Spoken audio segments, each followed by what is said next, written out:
Good afternoon, ma'am. Paano kung padala sa akong anak? Ah. Guys, nakuha ko na yung padala ng anak ko. At nagmamadali na ako kasi parang kasakay na tayo ng bus pauwi ng Magsaysay. Thank you sa anak ko sa pinadala. Magmadali tayo guys para makasakay tayo ng bus. Dahil naghahabol ako guys dahil may mass kasi ngayon ng alas 3 sa baryo namin sa chapel para ako makasimba. Hi guys! Good afternoon! Ayan, andito na ako sa Anas. Galing ako sa Agna. Wala akong masakyan kaya maglakad lang muna ako habang walang dumadaan na sakyanan. Sobrang init pa naman guys. Ayan, dala ko na yung LBC. Pinadala ito ng anak ko. Ang laman nito is yung sa card sa healthcare.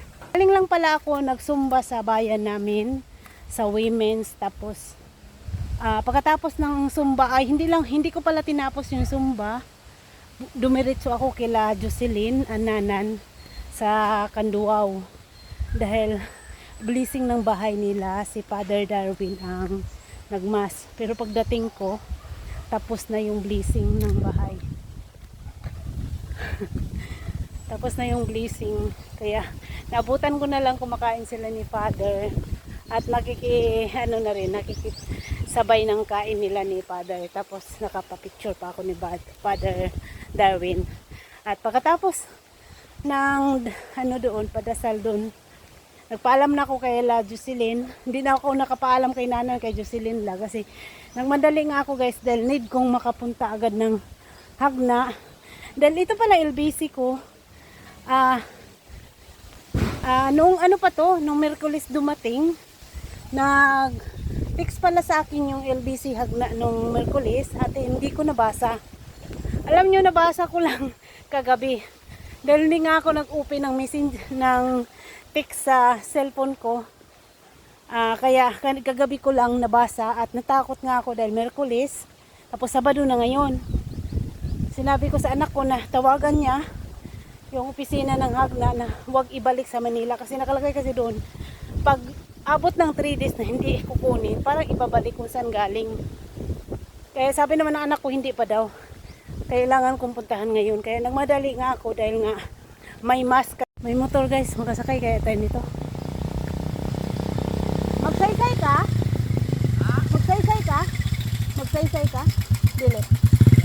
Diara.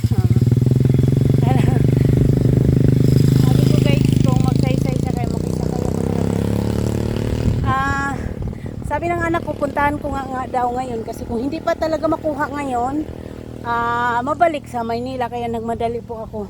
Natakot nga ako mamaya wala na pala pagdating, pero sabi naman anak ko, mayroon nandun pa daw. Dahil kung hindi makuha ngayon, pwedeng sa Lunes ibabalik na sa Maynila. Kaya ayun. Pero hindi ko to binuksan guys. Pagkuha ko sa LBC, pagbigay nung taga LBC, hindi ko na binuksan dahil tumakbo na ako palabas dahil tamang-tama pagbigay nito nakita ko may bus na dumaan papunta nga dito sa amin, dadaan dito sa amin, kaya nagmadali na akong lumabas dahil nga need ko makasakay agad para makarating nga agad dito sa amin dahil nga may mass nga ngayong alas 3 sa chapel namin para makapagsimba ako. Kaya lang ang problema, walang masakyan. Kala ko may sakyanan. Wala masakyan guys. Kaysa naman maghintay ako dun sa kanto, maglakad-lakad na lang tayo. Unti-unti. Para hindi masayang ang oras. Kasi mamaya nga naman, walang dadaan na sakyanan. Aabutan tayo ng hapon nito. Kaya naglakad na ako. Sa bahay ko na to buksan guys. Itong LBC na to sa bahay na. Okay guys, in ko muna ang aking vlog ha. Itatuloy kong aking vlog pagdating sa bahay kasi hinihingal ako. Sobrang init. May payong naman ako guys pero hindi ko muna ginamit dahil nga mamaya biglang may dadaan na sakyanan. Makasakay ako agad. Okay guys, thank you. Yan, ito pala ang papunta sa baryo Magsaysay. Yan.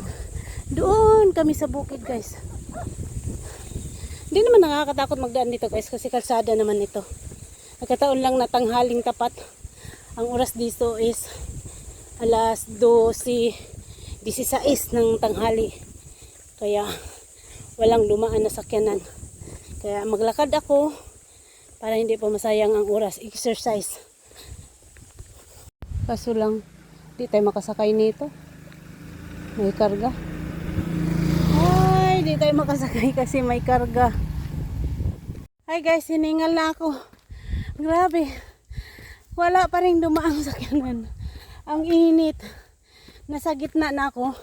Ito na yung boundary ng Anas at Magsaysay. Ito yung tinatawag sa amin na guso. Grabe hingal. Sobrang init. Init pala. Sobrang init. Kaya nagpayong na ako. Grabe guys. Nakakatakot yung init. Parang may matay ka. Grabe. Grabe, wala talagang sakyan ng dumaan. Asa? Wala yung masakyan. Grabing init. Guys, parang may marinig ako. Ano to siya?